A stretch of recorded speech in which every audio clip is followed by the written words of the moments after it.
Hello and welcome to Cartoonist Kayfabe. My name is Jim Rugg. I'm Ed Piscor.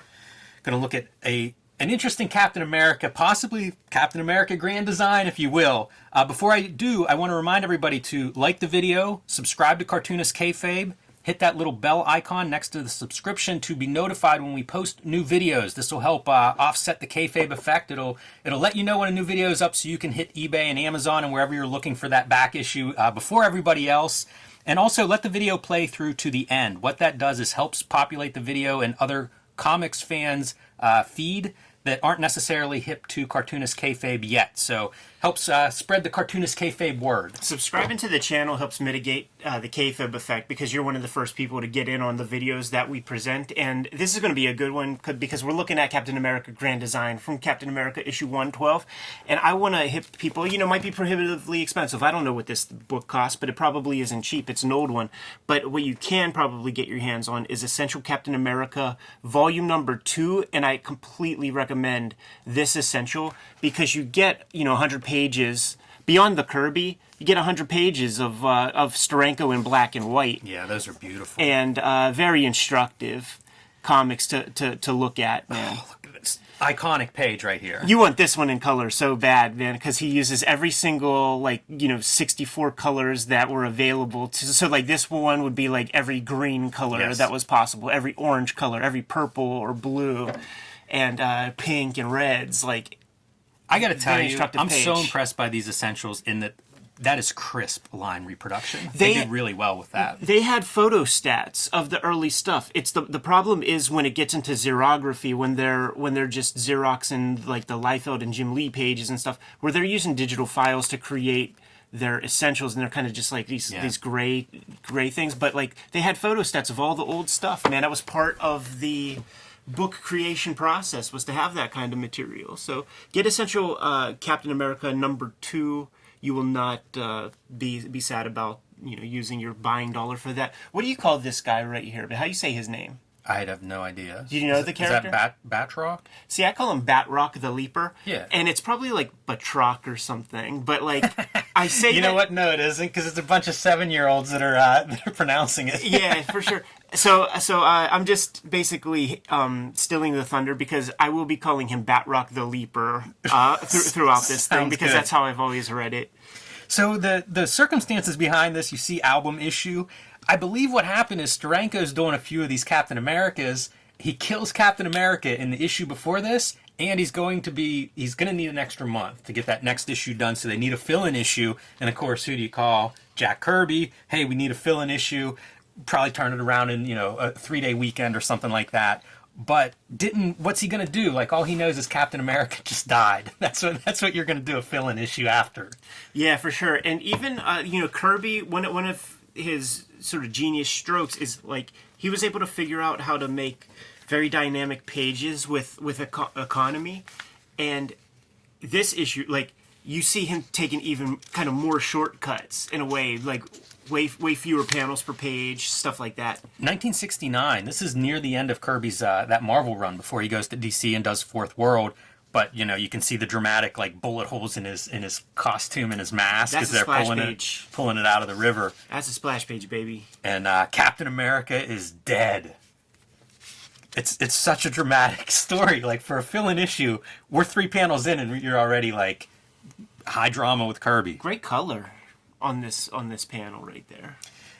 His Iron Mans look so cool. It does, yeah. I love when he does an Iron Man cover or something like that, the big hand. It just looks so good. Every panel is a piece of pop art. I love the the tech as well. The digital file, the Visa file, Captain America. Yeah, it's up to Tony Stark to close that. I googled Visa. I was like, what does Visa mean? And I think it's Visa, like visual. I think that's what he means, the Visa file, because it's something that he's watching. It's so neat, though, we talk about this being grand design or whatever, and that's what we're getting is kind of a history recap of Captain America. And, even with that file, it's almost the perfect way to set up that kind of a history. Totally. So, we're going to see his life flashing before our eyes. This is fun shit right here, man, because it's Kirby revisiting comics that he did 25 years before this. Yeah. You know, it's damn near 30 years before this.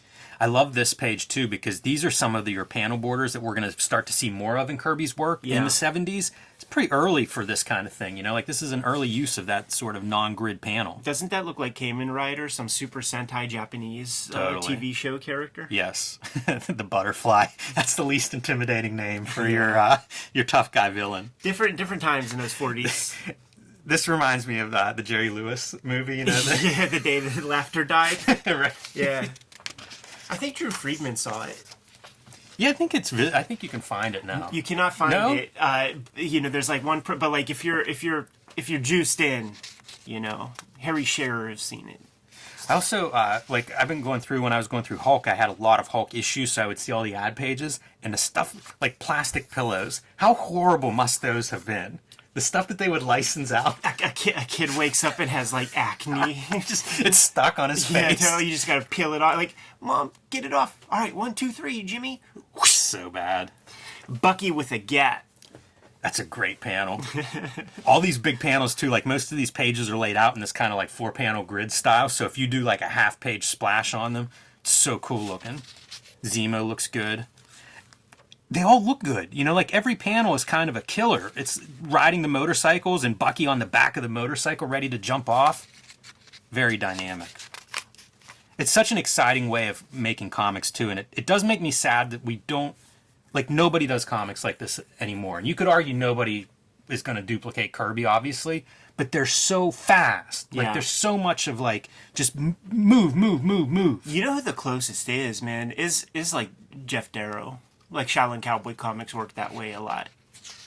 They do, although I feel like you read them at a different speed. You know, these are just like blasting through. You know, it's almost sprinting. You almost need the words to slow you down in these comics. That's the truth. Like Kirby, pure storyteller, and like he's giving you like sort of just what you need in order to like get his point across. This would be such a wild comic if you're a kid and you're reading Captain America. You've read Captain America for 6-8 months, and then pick up this issue and get like the whole backstory of Captain America.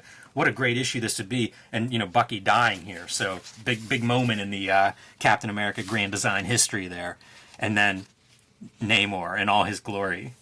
Get a full page splash. Wonder if that's a little bit of a time saver if you're really flipping this thing around in a weekend. These three panel pages, I mean, it's just way less pencil mileage. Yeah, I guess that's true. Although they look so good, I don't feel cheated. You know, like the body floating down through the water. It's amazing looking, and that's one you don't have a morgue file for. You know, you just got to imagine what it is underwater and a body floating there. Oh, he's so good at that kind of shit. Like this kind of crap. Like it's. What a great centerfold. So, comics often break open into that centerfold. You get the best Captain America splash. I love the montage background. But you also have this facing page of like, you're doing newspapers, cool Namor. Very, very interesting. Yeah. I'm deeply down a Kirby Lee rabbit hole in my regular comics reading, going through Fantastic Fours and stuff. And very exciting comics. You think about them in the context of the DCs at the time, and it's beyond Pepsi and Coke or something. It's Pepsi and RC Cola. I just read this article, and it was about like it was about Dark Knight Returns and how impactful that was. And he talked about how like DC Comics forever, you didn't get to do any kind of variation on their characters. Like they were super protective. Yeah. And it's what allows a Dark Knight to come and make like giant waves. Like finally some creators allowed some freedom with these characters, and that's what you get if you have the right creator. But it helps that you had like decades of this is the character, no deviation. There was that Neil Adams interview that we read where he wanted to do Batman, but Jolie Schwartz is like, no, you don't get to do Batman. So he talks to another guy, does Brave and the Bold. Suddenly the kids say that that's the real Batman, and then Jolie Schwartz is like, what are you doing? Like, you got to draw Batman comics now. That's a great story.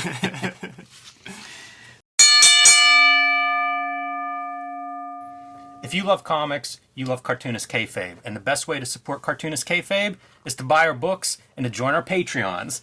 So my next book, Hulk Grand Design, Monster Madness, starting in March. Marvel commissioned me to celebrate the Hulk's 60th birthday. That happens in March, available wherever comics are sold, and it's a retelling of the Hulk's history in 2 oversized bursting at the seam issues, 10,000 pages distilled down into 80 super dense, hopefully super fun, good-looking comic book pages. So ask your local comic shop to reserve your Hulk Grand Design the next time you're in there. We've got some really cool, awesome extras like Ed Piskor's Hulk Grand Design cover variant, Peach Momoko did a variant, Marcos Martin, and Hulk Grand Design Madness with the Jeff Darrow cover. So ask your local comic shop to save these comics for you now so you will not be left in the dark. Other books that are available now wherever books are sold: The Plain Janes, my 500-page young adult graphic novel with Cecil Castellucci about a bunch of high school artists who start doing public art around their town, a la Banksy, and get in all sorts of trouble with their authorities, teachers, parents, and fellow students.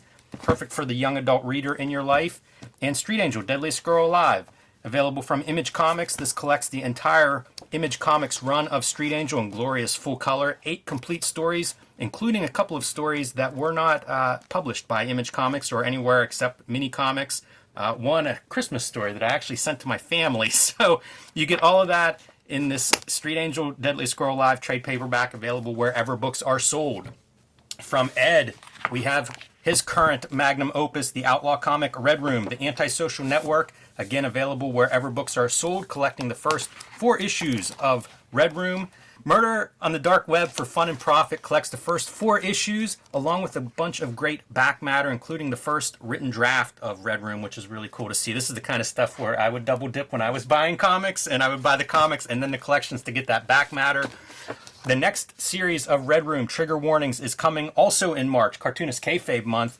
Ask your local comic shop to reserve this because of a ransomware attack. These could be a little bit rare this first issue, so this is the cover to buy. As soon as you see it, there are also some variant covers. This is my variant cover, an homage to Robert Crumb's Zap Comics, Peach Momoko coming in, and Ed Piskor's variant.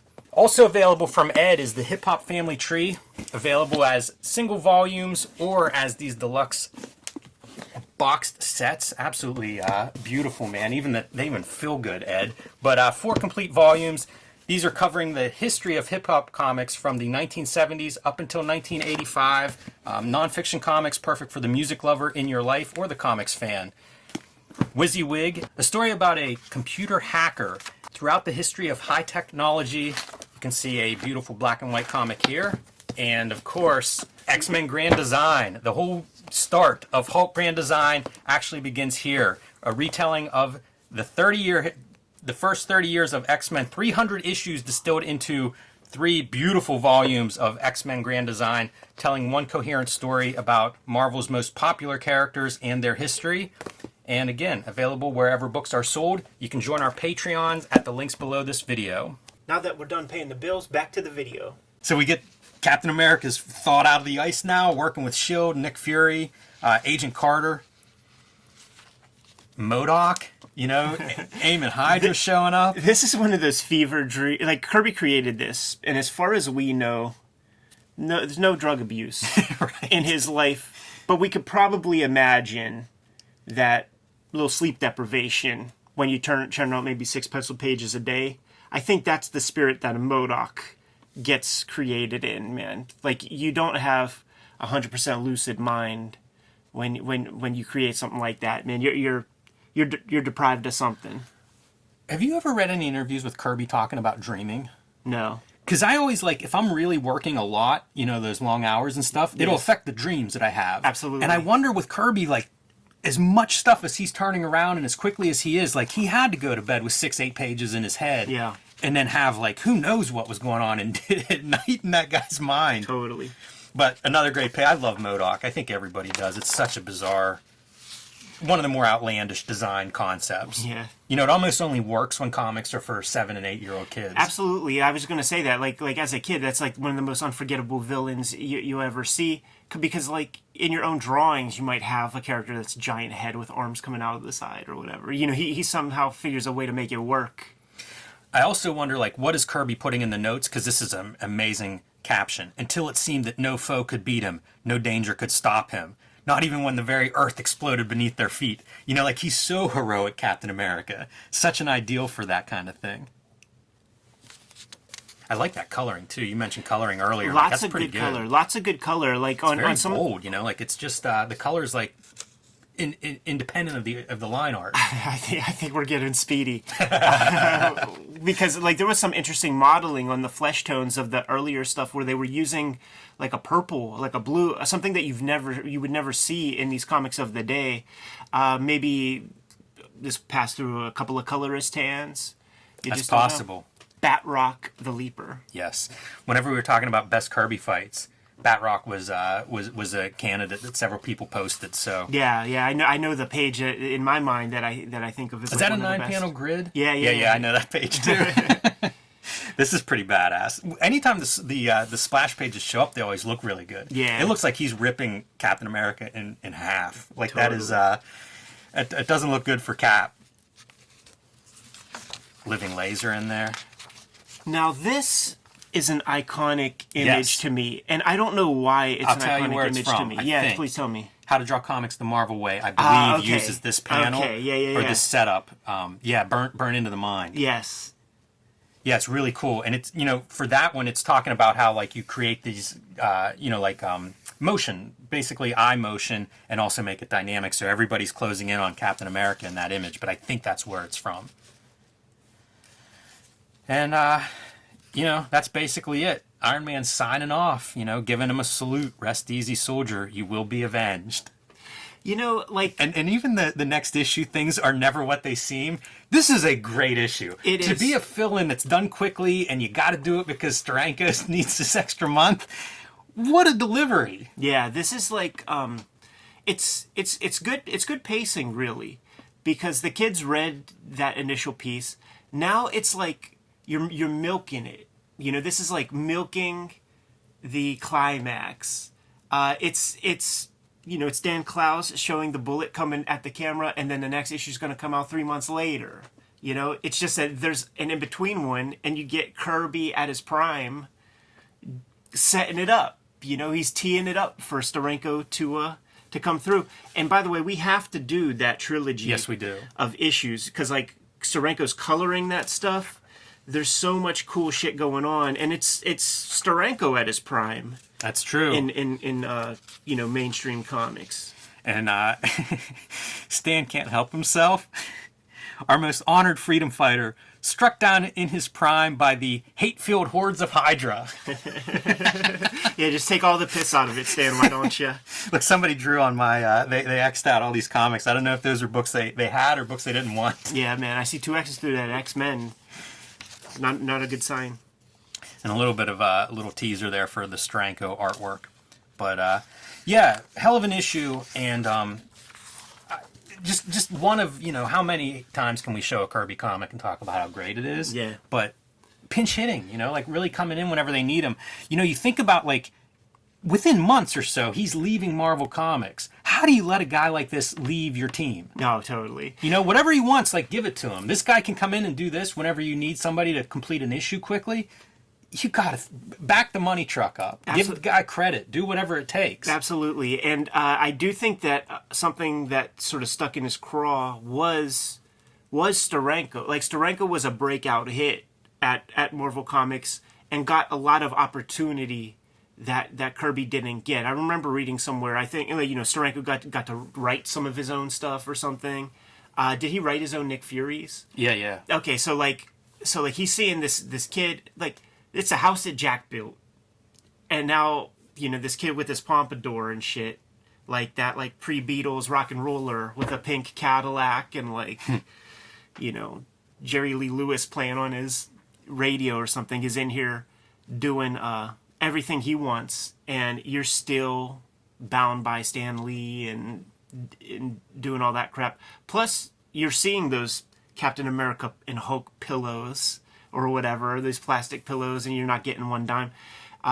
Kirby would talk about not even being able to go into a department store without feeling a sickness in his tummy, seeing Underoos or something that has the characters that he created, knowing that he made bad deals. It's so interesting, that whole side of the history of comics, because you hear guys like when Image forms, you hear guys like McFarlane talking about it. They don't even send me a copy of the shirt or the poster or whatever they're making with his art on it. And Steranko shows up, super innovative graphically and stuff, but also innovative in that he wants to write his own stuff. Why not? He's already, plotting it. He wants to do it. So, like, it's innovative in terms of business. Like, you can trace those innovations, too, and Steranko brought a few of those along. Yeah, absolutely. And, in a way, Kirby leaving to go to DC is that move. Mm-hmm.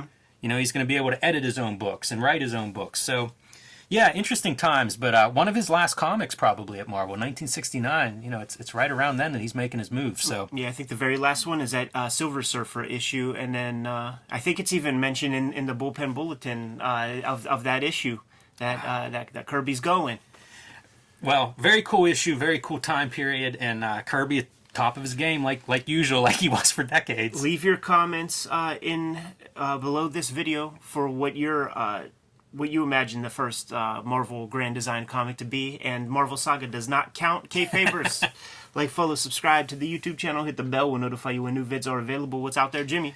Hulk Grand Design. Tell your local comic shop to pre-order a copy for you, to reserve it, to put it in your pull box, whatever it takes. Let them know to get Hulk Grand Design coming in March, celebrating 60 years of Hulk, and you want to make sure that you reserve that ahead of time. So tell your local comic shop to save a Hulk Grand Design for you. Pick the cover that you like, including Cartoonist Kayfabe's own Ed Piskor with a killer cover, and join me on Patreon, patreon.com/JimRugg.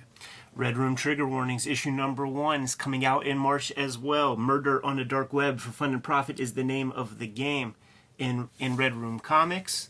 Every issue completely self-contained, and you're going to be able to pre-order these comics at my link tree directly below this video. You're going to be able to read these comics at my Patreon that's in the link below this video. $3 for the archive on the Patreon. Way more than 200 pages worth of comics there. What else do we have, Jimmy? Subscribe to the Cartoonist Kayfabe newsletter at the links below this video. You can also find Cartoonist Kayfabe t-shirts and merchandise at the links below this video. Another great way to support the channel. Give them those marching orders, and we will be on our way, James. Read more comics.